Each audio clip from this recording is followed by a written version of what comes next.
Good evening and welcome to the Channel Studios here in London with your international news around the world in 5. The total number of confirmed COVID-19 cases around the world has reached more than 16.5 million, going up by 1 million in just 4 days. China has recorded the biggest rise in daily COVID-19 cases since April. 61 new cases were propelled by 3 separate clusters in the regions of Xinjiang, Liaoning and Jilin, sparking fresh fears of a wave of contagion in the country. Hong Kong's local administration has announced new restrictive measures for the city as it battles a growing outbreak of the virus. Hong Kong has seen 5 consecutive days with the number of cases rising in the triple figures. The Australian state of Victoria has seen a record rise in the number of virus infections, with 532 new cases recorded in 1 day. Scott Morrison warned lockdown may last longer if people continue to go to work feeling unwell. And Vietnam has started to evacuate 80,000 people from the central city of Da Nang and reimpose disease prevention measures after 4 local coronavirus cases were detected, the first to be recorded in the country for more than 3 months. Chinese authorities have taken over the US Consulate General in Chengdu, marking the diplomatic mission's official closure and a new low point in ties between the world's 2 largest economies. On Friday, China had ordered the closure in response to the US order for the Chinese consulate in Houston to be shut, blaming the deterioration of US-China ties on Washington and urging the US to withdraw its decision. On Tuesday, the US ordered China's consulate in Texas to be closed, accusing Beijing of using it as a hub of espionage and intellectual property theft.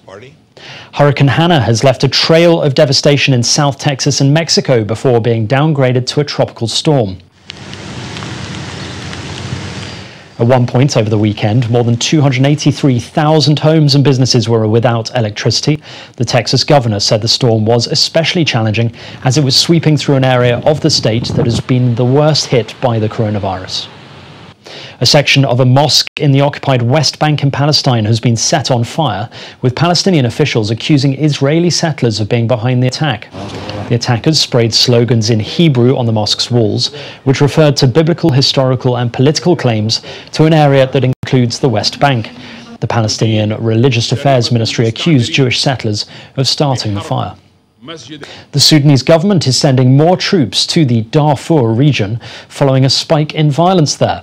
Prime Minister Abdallah Hamdok said the forces would protect people during the farming season. Unidentified gunmen have killed more than 60 people in the region on Saturday and another 20 the day before. That's according to the United Nations. Hundreds of thousands of people have died in fighting between government forces and rebels since 2003. The prominent Tanzanian opposition figure Tundu Lissu has returned to his home country 3 years after surviving an assassination in the capital Dodoma. Mr. Lissu was stripped of his parliamentary seat while receiving treatment in Belgium for the gunshot wounds sustained in the attack. He has expressed interest to challenge the incumbent president John Magufuli as Tanzania is preparing to hold general elections in October. Thousands of activists have protested at a state university in the Filipino capital Manila, airing their grievances ahead of Philippine President Rodrigo Duterte's annual public address. Demonstrators condemned many of Duterte's policies, including a controversial anti-terrorism law. Protesters also argue the coronavirus pandemic was completely mishandled by the president. The Philippines reported a total of more than 80,000 cases of COVID-19, making it one of the worst hit countries in Southeast Asia. Portugal has gone on high alert as more than 850 firefighters are struggling to put out a fire sweeping across its central region.